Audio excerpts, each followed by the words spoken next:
Hi, welcome to my channel, My Great Wall of Manga. I'm Amanda, and I've been in love with manga for well over a decade.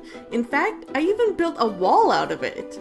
On this channel, I'll be pulling a series off the wall at random, and we'll go over a quick summary, introduce you to some of the main characters of the series, and I'll give you 5 reasons why you should read this manga.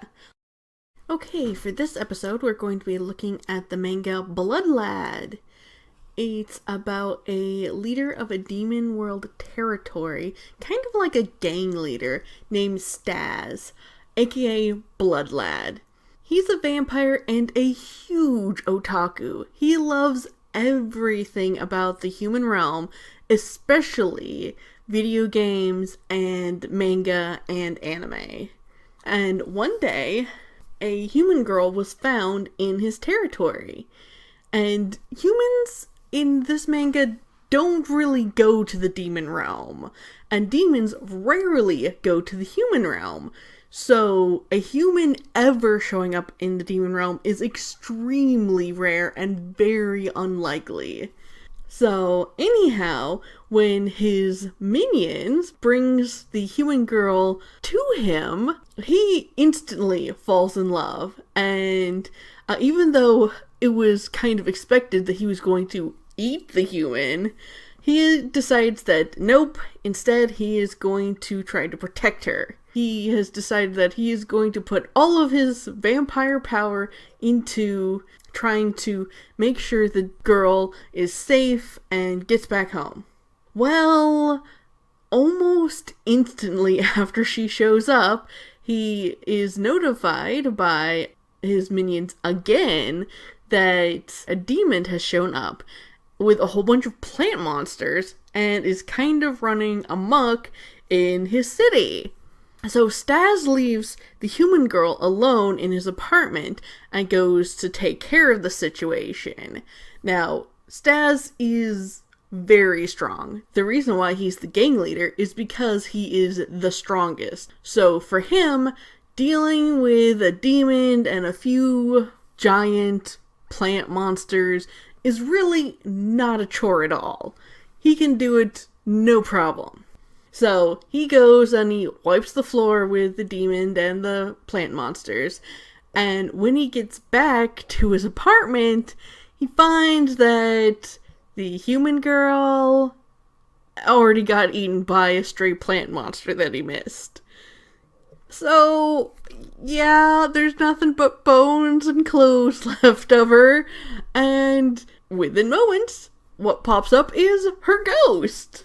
And considering that the person he vowed to protect is now dead, he now vows that somehow he will find a way to bring her back to life and get her back to the human realm. Unfortunately, he has no clue how to do that, and basically he's just like looking through manga for inspiration. That is a basic story. Now let's look at some of the characters. The first up is the main character, Stas, aka Blood Lad. He's amazingly lazy for a leader. Because, like I said, he became a leader not because he was the smartest or the best at organizing things or managing people. He's the leader simply because he's the strongest. So, for him, because he's the strongest, he doesn't need to really do a whole lot of work. That's what his underlings are for. So he's pretty lazy. He spends most of his time just chilling in his apartment, reading manga or playing video games.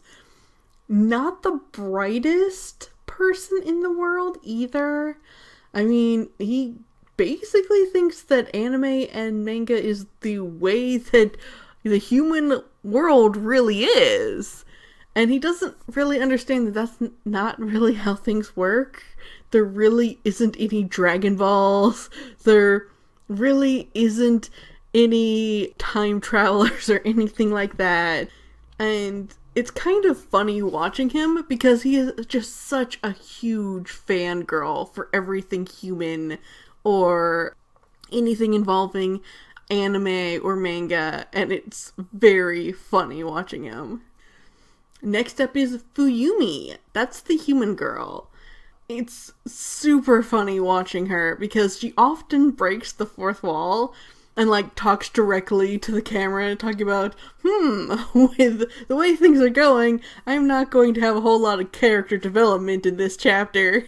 And she's very rational. She has terrible luck, just the worst luck ever. And she just kind of, rolls with the punches like, yeah, that's the way things go. She's a likable character, and everybody in the manga really likes her. I mean, Stas falls in love with her immediately, but like everybody that meets her in general really likes her.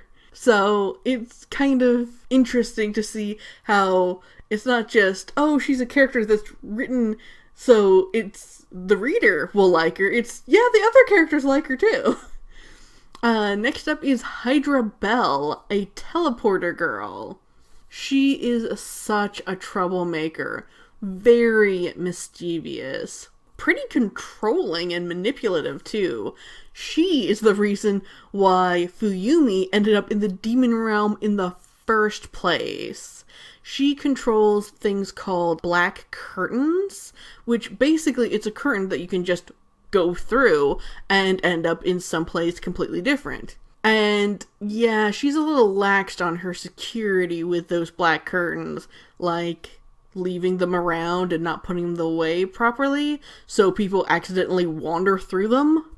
Yeah, she is such a troublemaker. Okay, and last up is Wolf Boy, who is the rival gang leader to Stas. Now, their relationship is kind of interesting, because Stas and Wolf Boy are rivals, but they're also kind of best friends. His personality is very similar to Stas. He's also kind of on the dumb side, but while Stas is super lazy, Wolf Boy is like always looking for a fight. He always wants to pick a fight with somebody and prove that he's the strongest. And he like thinks that he can solve every problem with just beating it up. So like when a taxi didn't stop for him, his solution was to cut it in half. I guess he didn't consider that if the taxi's cut in half, he's not going to use it for traveling. Again, not the brightest guy in the world. Okay, 5 reasons why you should read Blood Lad. Like a lot of the manga I've reviewed, this one's pretty long. It's got quite a few chapters to it. So if you want something that has pretty good character development, has a nice long story, and I mean, one of the most fun parts is learning about the background of the characters and, like, the families of the characters. And it goes into pretty good detail for that. Yeah, a nice long series.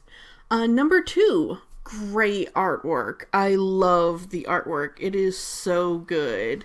And it stays consistently good throughout the series. If you like the artwork for, like, Soul Eater, you're definitely going to like this artwork. Also, Fire Force has the same kind of artwork. Number 3, anti-hero. Stas is definitely an anti-hero. By no question could you ever call him a good guy. He's definitely a bad guy. But he chooses to do good things sometimes. Not all the time. But sometimes he does choose to do the right thing. And that's what makes him a really fun character to follow. Because most of the time he does some pretty bad stuff. Okay, number 4. Main character development. Oh my goodness, there is so much development in Stas. He starts out as kind of a shut-in. He only wants to sit and play video games. He doesn't really do anything. And through this series, he develops into a more active, stronger, more interesting person. He actually, like, gets out and does stuff. And he finds causes. He makes goals for himself. So it's so much fun watching the main character development in this series. And number 5, it's just a good, solid vampire series. I mean, it's not the traditional style vampire series. It's not the Victorian era with the fancy clothes and the stalker of the night type thing. It is very contemporary, very modern. Like, Stas isn't a lord in a castle, he is a gang leader in an urban setting. He lives in an apartment. And I think that's what really makes it awesome if you're like a fan of vampire manga, is because it is different but still so good. And that is it for my review of Blood Lad.